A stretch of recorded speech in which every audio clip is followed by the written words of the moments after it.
Uma regra de ouro seria: não corra para o primeiro clarão que aparecer. Pare, respira e pensa. Guardiões do sistema. Eles ficam testando a alma, tentando enganar ou fazer com que ela volte para a roda da reencarnação.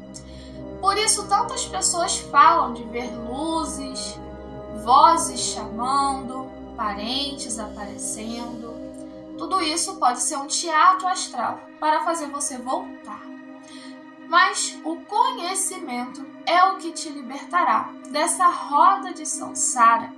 Quando você sabe o que está acontecendo, você pode escapar. Hoje nós vamos derrubar um grande mistério envolvendo a reencarnação e a roda de samsara.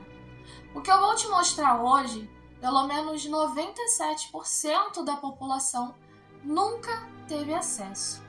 Nós iremos começar com informações mais na superfície, até chegarmos em conceitos e ensinamentos extremamente ocultos da população, encontrados em textos antigos, descobertos no Egito em 1945. Então, se segura, porque agora nós vamos mergulhar fundo em territórios secretos por trás da cortina, onde o sistema faz de tudo para que a gente não olhe.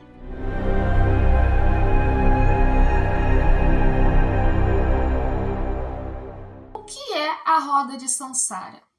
Bom, é um conceito presente em várias tradições espirituais e filosóficas, especialmente o hinduísmo, o budismo, jainismo e outros, aonde representa o ciclo infinito de nascimento e morte. Morte e renascimento, ou reencarnação, pelo qual as almas passam até atingirem a libertação espiritual. A ideia é que a alma está presa nesse ciclo por causa do karma, ou seja, suas ações e intenções acumuladas ao longo das vidas. Aonde surgiu o conceito? No hinduísmo, o termo samsara já aparece nos textos védicos há mais de 2.500 anos. No budismo, Buda não inventou o conceito, mas o adotou e reinterpretou, ensinando que a causa de samsara é a ignorância e o apego. Já no jainismo, a samsara também é aceito, mas com a visão de que a alma é pura, porém precisa se libertar das impurezas ou do karma. Mas quem decide se a pessoa reencarna ou não? Bom, aqui existem diferentes visões dependendo da tradição. No hinduísmo tradicional, não há um juiz único, mas há uma menção a entidades espirituais, como Yama, o deus da morte, que recebe as almas, analisa o karma e envia para a próxima vida adequada. O karma age como uma lei natural. Não é que um ser superior decide arbitrariamente, mas sim que a energia das suas ações atrai a experiência. E em visões esotéricas modernas, algumas correntes espiritualistas falam de conselhos espirituais ou mentores que orientam a alma entre uma vida e outra, ajudando a escolher a próxima reencarnação para o aprendizado.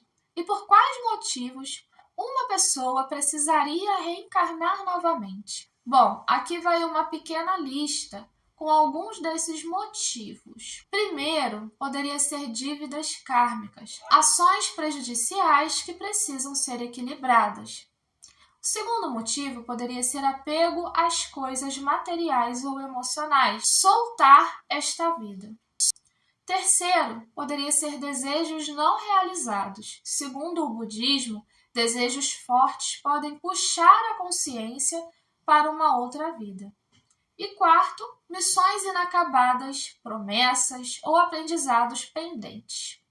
Em quinto, poderia ser a ignorância espiritual, o não despertar para a verdadeira natureza e consciência. Mas surge uma pergunta: será que essas coisas de reencarnação são realmente reais? Existem estudos científicos focados justamente nessa questão.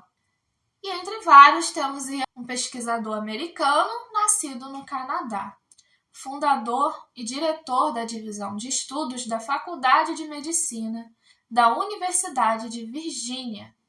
Ele foi professor nessa faculdade por 50 anos e foi o chefe do departamento de psiquiatria de 1957 a 1967. Ian é mais conhecido por sua pesquisa sobre evidências de reencarnação. Ao longo de seus 40 anos de pesquisa internacional, ele acumulou 3.000 casos de crianças que alegam se lembrar de vidas passadas. E também foi o autor de cerca de 300 artigos e 14 livros sobre reencarnação. Ele acreditava ter reproduzido um conjunto de evidências para a reencarnação, que deveriam ser levados a sério. A sua posição era que a reencarnação poderia possivelmente representar um terceiro fator contribuinte, além da genética e do meio ambiente, no desenvolvimento de certas fobias, habilidades incomuns e de doenças. Existem muitos relatos de pessoas que se lembram de vidas passadas. E algumas pessoas se lembram de como era antes de reencarnar. Mas um caso em especial me chamou a atenção, e é esse que eu vou trazer para vocês hoje, que é o caso de um garotinho chamado Eric. Ele que contou para sua mãe que o bebê que ela havia perdido era, na verdade, ele mesmo. Ele disse que teve muito medo de descer e, por isso, não veio da primeira vez. Esse documentário completo do Eric, eu vou deixar o link na descrição desse vídeo caso alguém queira assistir na íntegra. Vamos dar uma olhada no que a mãe do Eric conta sobre esse assunto. Ele disse que tinha muito medo de deixar o castelo, descer e se tornar o Eric. Ele disse que era por causa do medo que ele não veio da primeira vez. Eu imediatamente pensei no aborto. Essa fala do Eric é bem interessante, vocês não acham? Ele diz que teve muito medo de descer. Será que a reencarnação é mesmo uma decisão de livre e espontânea vontade? E faz a gente pensar, se não há nada de errado por trás disso, por que alguém teria medo de reencarnar?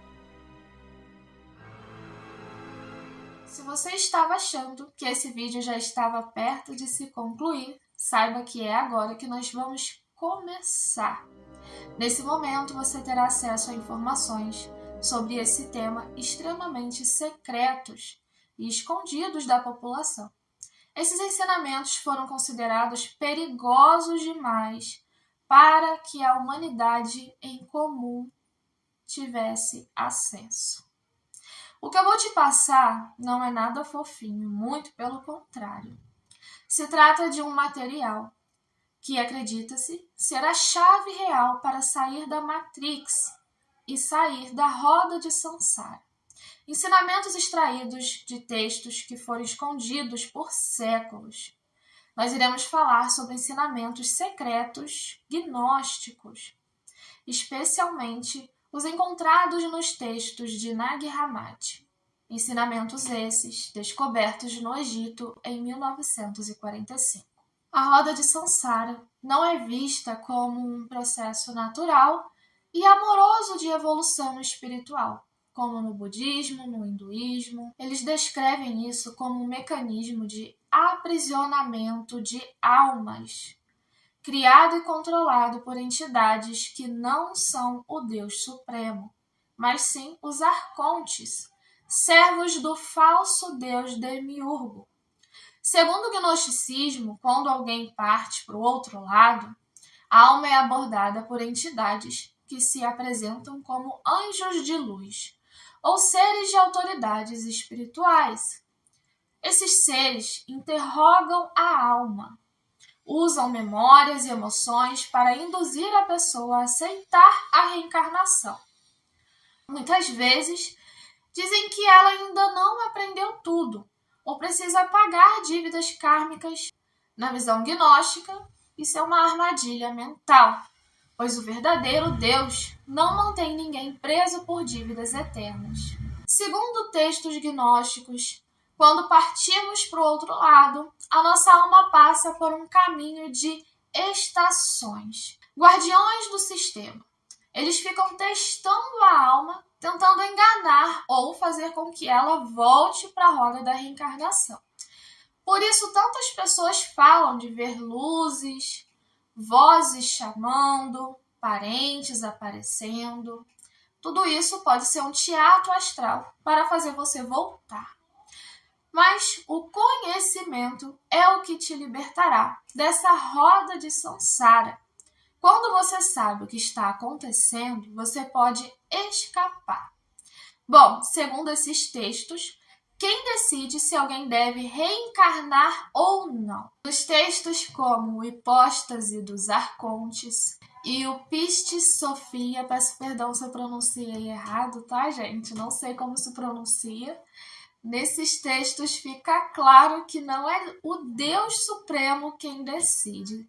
São, na verdade, os arcontes, chefes do sistema, sob comando do demiurgo, que controlam os planos inferiores e administram a reciclagem das almas. O que você vai ouvir agora foi mantido escondido por séculos. Se a reencarnação não passa de uma armadilha infinita feita para te prender nesse looping eterno, como uma roda gigante de controle e sofrimento que não acaba nunca, existe uma forma de escapar disso? Bom, nós poderíamos considerar uma espécie de guia gnóstico, um mapa de fuga da reencarnação. Baseado no Hipóstase dos Arcontes, o livro de João Apócrifo, o livro dos dois Espíritos, Pistis Sophia e o Evangelho da Verdade. Ainda em vida, é extremamente importante que você saiba quem você é de verdade. Tu és da luz, vinda do lugar incorruptível, Evangelho de Tomé, já que o esquecimento seria a primeira prisão. Se a alma acha que é humana, pecadora, de carne e osso, ela perde as suas forças para escapar. Por isso, durante a vida, sempre se lembre: eu sou centelha divina, da luz suprema, e não pertenço a este mundo. O segundo ponto seria identificar o engano. Segundo ensinamentos gnósticos, o mundo material é obra de um Criador imperfeito, o Demiurgo, e seus arcontes, governantes astrais. Eles criaram religiões, leis e ilusões para manter as almas presas. Agora preste atenção. A chave é não aceitar a autoridade deles na hora da passagem. O que fazer então quando estiver lá do outro lado? Os gnósticos diziam que ao chegar do outro lado, a alma é recebida por guardiões que tentam enganar os recém-chegados com uma luz falsa, perguntas e julgamentos. O ideal seria a alma recém-chegada não se submeter a esses guardiões e, principalmente, não entrar na luz enganosa imediatamente. E se abordado por esses guardiões, que você declare: eu sou filha ou filho da luz incriada. Conheço o meu caminho. Não responderei aos que pertencem ao demiurgo. Como saber, então, diferenciar a luz falsa da luz verdadeira? Bom, os textos gnósticos dizem que na passagem surgem recepcionistas, que são esses guardiões, com um brilho e um discurso de julgamento, contratos ou pressa. Essa luz falsa não passa de uma armadilha, é algo que te apressa, tipo: vem agora, assine isto, você deve voltar. Também pode haver apelos para culpa, dívidas, como: você não merece, você tem karma a pagar. Ou pode exigir votos, contratos, adoração ou algum tipo de prova da sua parte. Já a luz verdadeira, a do Pai de luz, é calma, silenciosa e sem barganhas. Transmite pertencimento, lar e não te força a nada.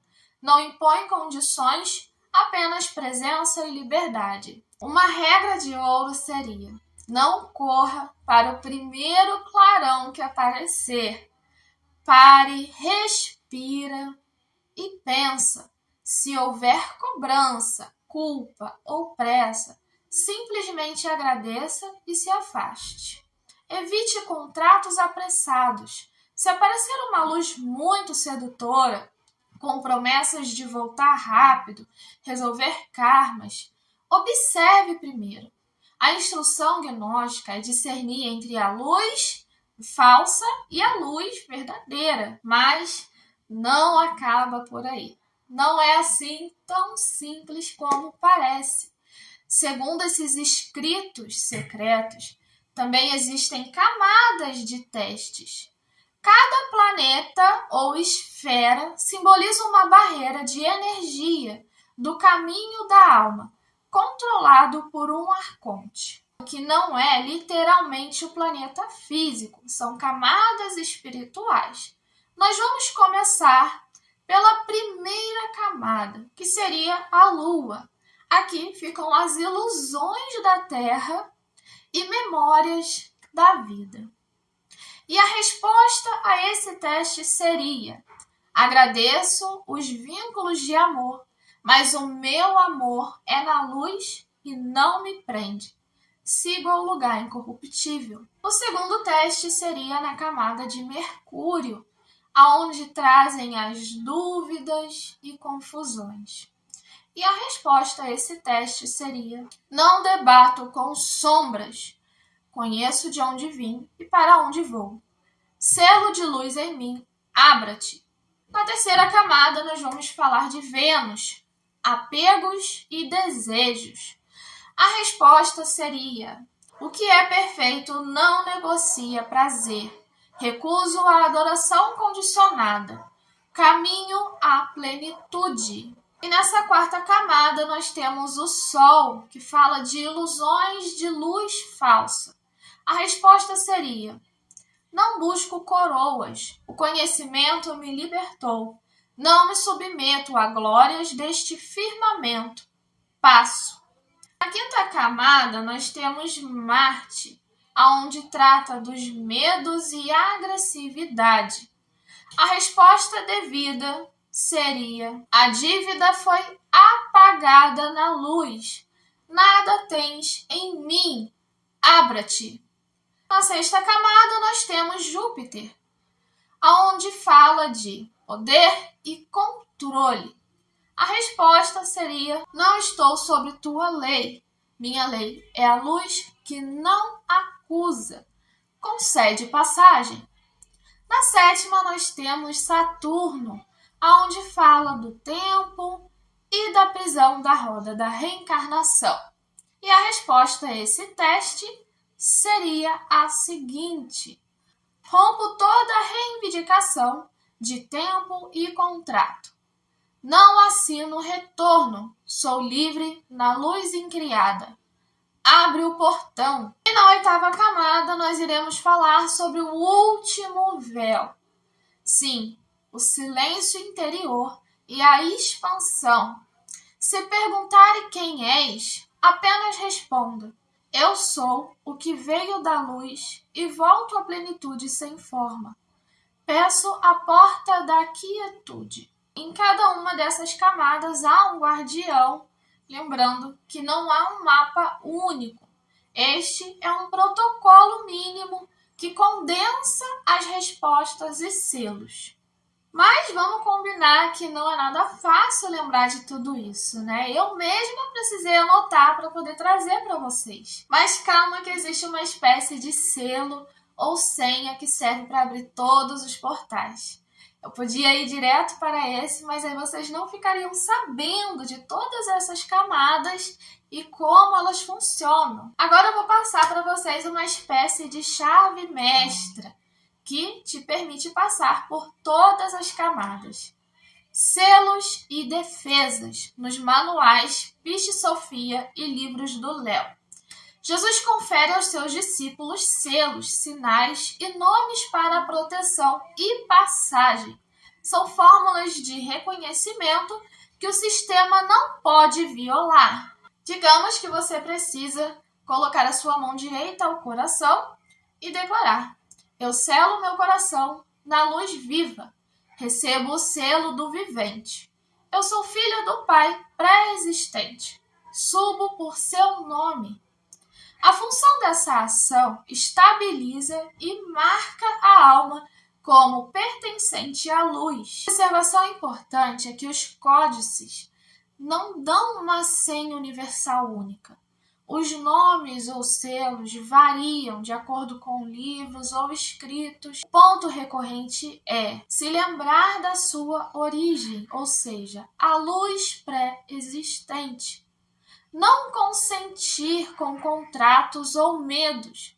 Invoque o selo, ou seja, a identidade na luz. O segredo é: você precisa lembrar quem você é. Aqui na Terra, nos fazem acreditar que nós somos apenas um corpo, um nome, um CPF, mas não somos só isso. De acordo com esses textos proibidos, o que salva a alma é declarar a sua verdadeira origem. Eu sou filha do Pai pré-existente, o Pai da verdade. Eu não pertenço a esse sistema. Quando você afirma isso, você se conecta com a fonte verdadeira e não cai nos enganos dos arcontes. É como se fosse uma senha espiritual que abre o caminho, que você não deve esquecer se quiser escapar dessas armadilhas.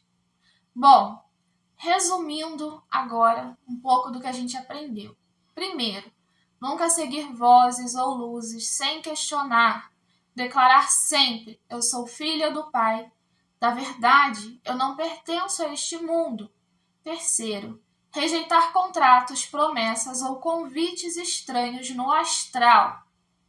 Em quarto, manter a consciência de que a alma é livre e não pertence a arcontes nem ao sistema. Quinto, buscar essa conexão com a fonte já em vida, através do autoconhecimento, meditação e estudos. Esses ensinamentos foram escondidos por séculos, porque eles podem libertar a alma da infinita reencarnação. E hoje você já sabe, existe um caminho de saída. Não para fugir da vida, mas para viver aqui consciente e sem cair em manipulações. E quando chegar a hora da partida, seguir livre para além da roda da reencarnação. Eu procurei trazer esse assunto de uma forma mais resumida e simplificada possível, porque acreditem, existe muito material oculto e muito mais informações detalhadas sobre esse assunto. E olha que interessante, enquanto eu preparava esse material para vocês, algo muito estranho aconteceu.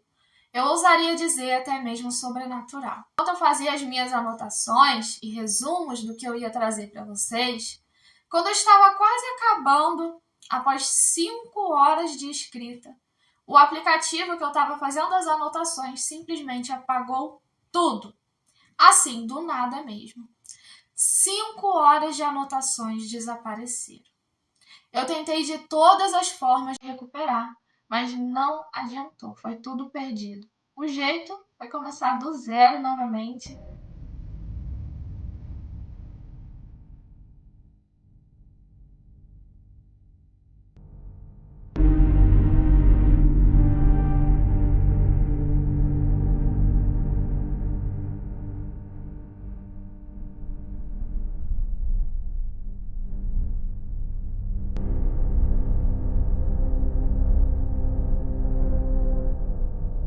Então, não se engane, tá? Não é só aqui no nosso planetinha Terra que não querem que vocês tenham acesso a esses ensinamentos.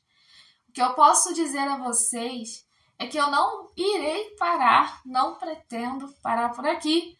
Então eu recomendo que você se inscreva aqui no canal para não perder nada e ficar sabendo de tudo que tentam te ocultar. Só um lembrete, tá? Todas essas informações que eu trouxe aqui para vocês não significam que seja uma opinião pessoal minha. Eu acredito que a chave está sempre no conhecimento. E não é justo que tenham certas informações que sejam ocultadas da população em geral. Então eu trago todas as informações e os diferentes pontos de vistas para que a gente possa, assim, acessar o que tem de informação e decidir por conta própria o que faz ou não sentido para cada um de nós. Deixa aqui nos comentários o que você achou de tudo isso, na sua opinião. Algum desses ensinamentos fez sentido para você? Você acredita que a reencarnação é real? Ou você acredita que não existe isso de reencarnação? Que a gente morre e simplesmente deixa de existir? Que essa vida é tudo que há, então a gente precisa aproveitar ao máximo? Ou você acredita que após morrer, a gente simplesmente se unifica ao todo? Assim como a gente morre, a gente acaba virando alimento para os outros animais, outras espécies, o nosso corpo se unifica com a terra, e assim a gente acaba sendo parte do todo e ao fim definitivo. O que você acredita e o que você achou desses ensinamentos? Eu vou ficando por aqui, te espero no próximo vídeo. Tchau!